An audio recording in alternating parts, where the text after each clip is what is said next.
تو دماغ میں یہ خیال آیا کہ اللہ تیری بھی عجیب شان ہے، اتنا بڑا درخت ہے اس پر اتنا چھوٹا چھوٹا پھل آ رہا ہے، اور یہ چھوٹی سی کمزور بیل ہے، اس کے اوپر اتنا بڑے بڑے تربوز آ رہے ہیں. تو یہ درخت کے اوپر اتنا بڑا درخت، اس پہ پھل چھوٹے چھوٹے، اور یہ چھوٹی سی بیچاری کمزور بیل، اس کے اوپر پھل اتنے موٹے موٹے. کہتے ہیں ابھی سوچ ہی رہا تھا کہ اوپر سے ایک آم گرا سر کے اوپر. تو کہتے ہیں فوراً کہتا ہے کہ اللہ سمجھ میں آ گیا، اگر اس کے اوپر تربوز لگے ہوتے تو سر کا پتہ نہیں کیا حال ہوگا. تو غرض کس کس چیز کے بارے میں سوچو گے کہ یہ کیوں ہو رہا ہے، وہ کیوں ہو رہا ہے، اور اس کا یہ واقعہ کیسے ہو گیا، یہ واقعہ کیسے ہو گیا. یہ تو وہ حاکم اور حکیم ہی فیصلہ کر رہا ہے ایک ایک پل کا، ایک ایک چیز کا، ایک ایک دانے کا، کہ اس کے ساتھ کیا معاملہ ہو رہا ہے. پتے جو ہل رہے ہیں وہ کیوں ہل رہے ہیں، یہ جانور جو چل رہا ہے کیوں چل رہا ہے، یہ فلاں زخمی ہو گیا وہ کیوں ہو گیا، اور فلاں مر گیا وہ کیوں مر گیا. یہ سارے فیصلے کو در حقیقت وہ ذات ہی کر رہی ہے جو پوری کائنات کو کنٹرول کر رہی ہے. یہ مانا انا للہ، ہم ہیں اللہ کے ہیں، اللہ ہی کے ملکیت میں ہیں، اللہ ہی تبارک و تعالیٰ کے قبضے میں ہیں، اسی کے تصرف میں ہیں، اسی کو حق ہے کہ وہ فیصلہ کرے کہ وہ کیا ہو رہا ہے. اور مالک ہونے کا دوسرا مطلب یہ ہے کہ جب کوئی شخص کسی چیز کا مالک ہوتا ہے تو اپنی ملکیت کے ساتھ اس کو محبت ہو جاتی ہوتی ہے کہ نہیں ہوتی.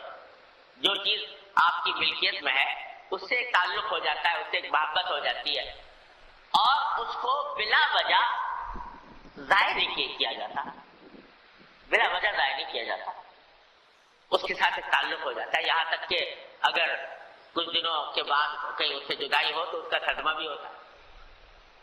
اگر کسی نے کوئی جانور بھی پالا ہوا ہے تو اس سے محبت ہو جاتی ہے، حالانکہ وہ بھی حقیقت میں حقیقی ملکیت نہیں ہے، لیکن تمہارے ساتھ ایک عرصے دراز تک رہتا ہے تو اس کے ساتھ ایک تعلق ہو جاتا ہے.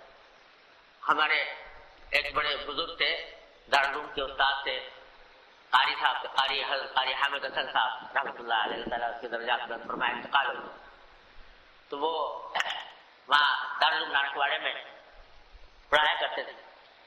تو ان کے پاس ایک بلی رہتی تھی، بلی سے بڑے پیار کرتے تھے. وہ آتی تھی اور یہ ان کو کھلاتے بھی تھے اور اس کو پیار بھی کرتے تھے.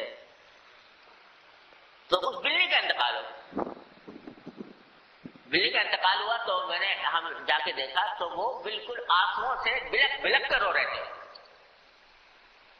ایسے جیسے کسی کا بیٹا مر گیا ہو، اس طرح رو رہے.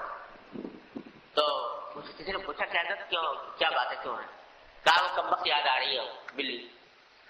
تو اس کا اتنا اس کے ساتھ تعلق ہو گیا تھا کہ اس کو اس کے جانے پر رو رہے تھے. تو ایک انسان کی طبعی خصوصیت ہے کہ جس کے ساتھ کچھ وقت گزر جاتا ہے اس سے محبت ہو جاتی ہے، اس سے تعلق ہو جاتا ہے. چاہے کہ جو چیز اپنی ملکیت میں ہو، جس کو پالا ہو پوسا ہو، اس کے ساتھ تعلق ہو جاتا ہے. تو جب ہم اللہ کی ملکیت ہے تو کیا اللہ تعالیٰ کو ہم سے محبت نہیں ہوگی؟ اللہ تعالیٰ کو ہم سے تعلق نہیں ہوگا؟ اللہ تبارک و تعالیٰ ہماری بدخواہی چاہیں گے، برا چاہیں گے؟ تو انا للہ کے اندر یہ معنی بھی پوشیدہ ہے کہ ہم اللہ کے ہیں، لہذا جب اللہ کی ملکیت ہے تو اس کا جو فیصلہ بھی ہمارے حق میں ہے وہ یقیناً ہماری محبت کی بنا پر ہے، ہماری خیرخواہی کی بنا پر ہے، ہماری مصلحت کی بنا پر ہے. انا للہ.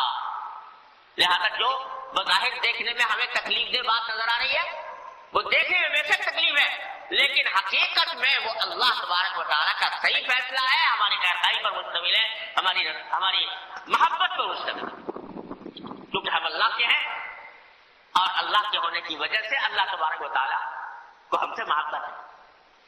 اور اسی لیے حدیث میں فرمایا گیا، قرآن سے اس کو تو یہ فرماتا ہے ما یفعل اللہ بعذابکم ان شکرتم وآمنتم. ارے اللہ میاں تمہیں عذاب دے کے کیا کرے گا اگر تم شکر گزار بن جاؤ، تم ایمان لے آؤ. اللہ یہ الفاظ استعمال کرا، کیا کرے گا اللہ میاں تمہیں عذاب دے کے؟ تم تو میری مخلوق ہو، تم تو میرے پیدا کیے ہوئے ہو، میرے مملوک ہو، تو ایسے میں تمہیں تمہاری بدخواہی کروں گا.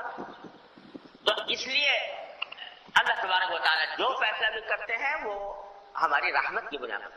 حدیث میں آتا ہے کہ اللہ تعالیٰ نے فرمایا کہ رحمت جو ہے یہ ایک ایسی صفت ہے کہ 99 حصے رحمت کے وہ اللہ تبارک و تعالیٰ کے پاس ہیں، اور صرف ایک حصہ ہے جو ساری مخلوق میں تقسیم کیا گیا ہے.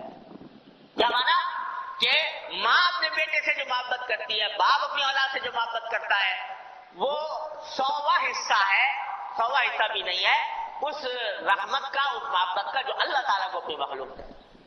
لہذا انا للہ کے مفہوم میں یہ بات بھی داخل ہے کہ وہ چونکہ مالک ہے لہذا ایک طرف اس کو فیصلہ کرنے کا اختیار اس کو ہے، اور دوسری طرف اللہ تبارک و تعالیٰ کیونکہ ہم اس کے ہیں لہذا اللہ تعالیٰ کو ہم سے محبت ہے، جو فیصلہ بھی کریں گے ہمارے حق میں وہ ہماری خیر خواہی کا فیصلہ ہو. یہ مانا ہے انا للہ ہے تو چھوٹا سا جملہ لیکن کتنے عظیم معانی رکھتا ہے اپنے دامن کے اندر چھوٹا سا جملہ انا للہ. دوسرا جملہ کیا ہے؟ وَإِنَّا إِلَيْهِ رَاجِعُونَ، اور بے شک ہم اسی کی طرف لوٹ کر جانے والے، اللہ ہی کی طرف لوٹ کر جانے والے. ہم اللہ کے ہیں اور اللہ ہی کی طرف لوٹ کر جانے والے. یہ کیا ہے کہ ہم اس کی طرف لوٹ کر جانے والے ہیں؟ یہ جملہ اگر اس پر انسان غور کرے تو مطلب یہ ہے کہ دنیا کے اندر اگر ہمیں کوئی تکلیف پہنچ رہی ہے تو یقیناً وہ اللہ کی طرف سے کسی حکمت کی بنا پر ہے، اور ایک وقت آنے والا ہے جب ہم اللہ تبارک و تعالیٰ کی بارگاہ میں پہنچیں گے تو اس وقت میں پتہ چلے گا کہ یہ مصیبت بھی ہمارے لیے رحمت تھی، اور اس کے اوپر جو اجر و